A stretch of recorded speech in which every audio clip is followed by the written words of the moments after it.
사랑 I'm a symbol in the sky.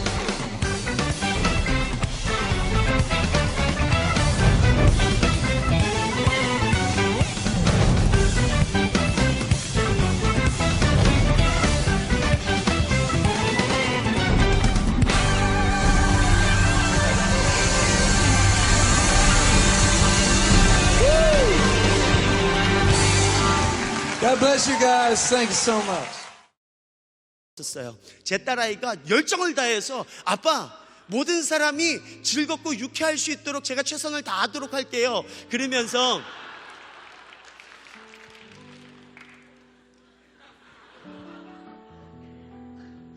사실은 이 장면은요 멋진 주인공의 모습이 아닙니다. 그것은 세상 가운데 불의한 방법으로 득세하고 있는 악인의 모습을 담고 있는 저 딸의 표현입니다. 근데 이 시편 기자가 사실은 뭐라고 이야기하냐면 하나님 정의의 하나님이시잖아요. 그러면 그 정의의 하나님의 방법대로 이 땅 가운데 그렇게 행하셔야 하는 것 아닙니까? 그런데 악인이 득세합니다. 어떻게 득세하냐면요 그 사람들이 죽을 때도 너무 편하게 죽는 것을 보게 됩니다. 그리고 평상시에서도 그들은 몸은 멀쩡하고 건강하고 그 피부는 윤기가 흐릅니다 라고 하는 표현들을 시편 기자가 이야기하고 있는 것을 보게 됩니다. 뿐만 아닙니다. 그 악인들이 살아갈 때 있어서 이 세상 가운데 많은 돈들을 벌고 하나님 앞에 신실하게 살아가는 많은 종들이 있음에도 불구하고 그들하고는 비교할 수 없는 부를 누리면서 축적하면서 살아가고 있는 것들을 보게 됩니다. 뿐만인 줄 아십니까? 거기까지는 괜찮습니다. 그들이 세상 사람들을 비웃는 것뿐만 아니라 창조주 되시는 하나님 그분 또한 비웃는 삶을 살아가는 것이에요. 그래서 믿는 사람들에까지 조롱하는 모습들을 보게 되는 거예요. 네가 믿는 하나님이 어디 있느냐? 그렇다고 한다면 너 왜 삶이 그 모양 그 꼴이랬냐고 이야기하는 것이죠. 그러면서 나를 봐라, 나 얼마나 잘 살고 있느냐, 이런 이야기를 듣다 보면은 우리의 마음이 실족할 수밖에 없는 것입니다. 그래서 시편 73편의 10절 말씀에 보면은 하나님의 백성들마저도 그들에게 홀린다라고 이야기하고 있어요. 그들이 하는 말을 그대로 받아들여서 덩달아서 하나님인들 어떻게 할 수가 있을까? 가장 높으신 그분조차도 도대체 우리의 인생 가운데 무엇을 할 수가 있을까? 이런 고백들을 다름이 아니라 하나님을 섬긴다고 하는 예배자들의 입술에서도 그런 탄성이 나올 수밖에 없는 많은 상황들을 우리는 대하게 된다라고 하는 것입니다. 알겠습니까? 네, 제가 볼 땐 여기 있는 분들 보통 사람들 아닙니다. 약간 정신이 살짝 가신 분들도 어쩌면 계실지도 모르겠어요. 주님 앞에 미쳐 계신 분들도 계실지도 모르겠어요.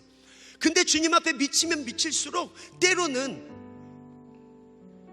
나는 하나님 앞에 정결한 삶을 살고 성숙한 삶을 살고 하나님의 뜻을 이루는 삶을 살고자 노력하는데 세상 사람들 전혀 그렇지 않은 사람들, 즐길 것 다 즐기고 마실 것 피울 것 다 하면서도 나하고는 비교할 수 없는 정말 어마어마한 형통한 삶을 누려가는 것처럼 느낄 때가 한두 번이 아닙니다. 근데요, 이 시편 기자도 16절의 말씀에 보면은 내가 이 얽힌 문제를 풀어보려고 깊이 생각했다라고 이야기하고 있어요. 깊이 생각해 보았으나 그것은 내가 풀기에는 너무나 어려운 문제였다라고 점을 딱 찍고 있습니다. 저는 많은 문제에 있어서 저 또한 항상 고민하고 생각이 많은 사람입니다. 생각이 많다 보면 잠을 이루지 못할 때도 얼마나 많이 있는지 모르겠습니다. 어쩌면 여기 계신 분들도 마찬가지일 거라고 생각해요. 하나님 앞에 섬기며 애쓰며 충성하는 것에 대해서 회의가 느껴질 때도 얼마나 많은지 모르겠어요. 내가 이런 삶, 이런 예배자로서 살아가는 것 뭔가 잘못하는 것 아닌가? 나도 세상 사람들처럼 그렇게 살까?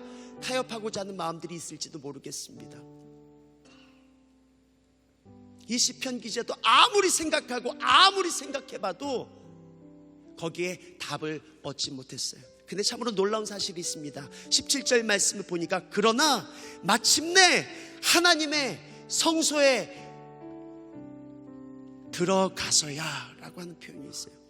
마침내 하나님의 성소에 들어가서야 악한 자들의 종막을 내가 보게 되었다라고 하는 것입니다. 다시 말해서 내가 여러 가지 문제와 어려움으로 고민했었던 그 모든 문제의 해결점은 바로 다름 아니라 하나님의 임재 가운데로 나아가기 시작할 때에 그 모든 해답이 내게 주어지더라고 하는 것이었어요. 우리가 할 수 있는 것 무엇입니까? 우리가 세상 사람들처럼 이쯤에서 그래 나도 다시 그 길을 가련다라고 갈 수 있는 것 분명히 아닐 거라고 생각이 됩니다.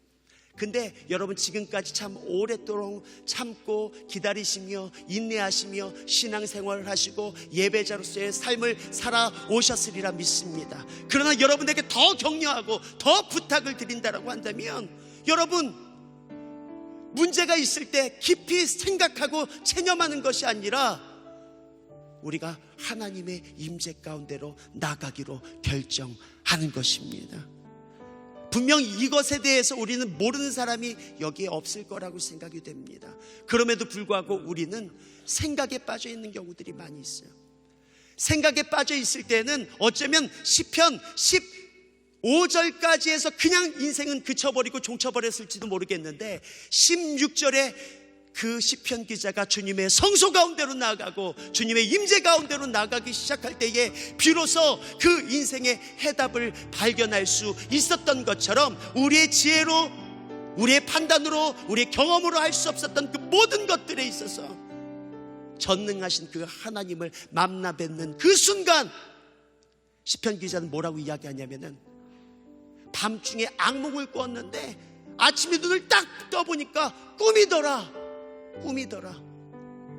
이것과 마찬가지로 내 인생 가운데 이전의 삶에 있었어요. 그 모든 고민과 고통과 아픔과 문제들은 다 하나의 꿈이 지나가는 것처럼 지나쳐버리고 우리의 아침을 맞이하는 그 순간에 하나님의 영광이 우리의 삶을 사로잡으시고 우리 이끌어 가시고 여전히 우리의 삶을 붙들어 주시사 우리 인생을 견인하셔서 하나님의 궁극에 이끌어 주실 줄 믿습니다.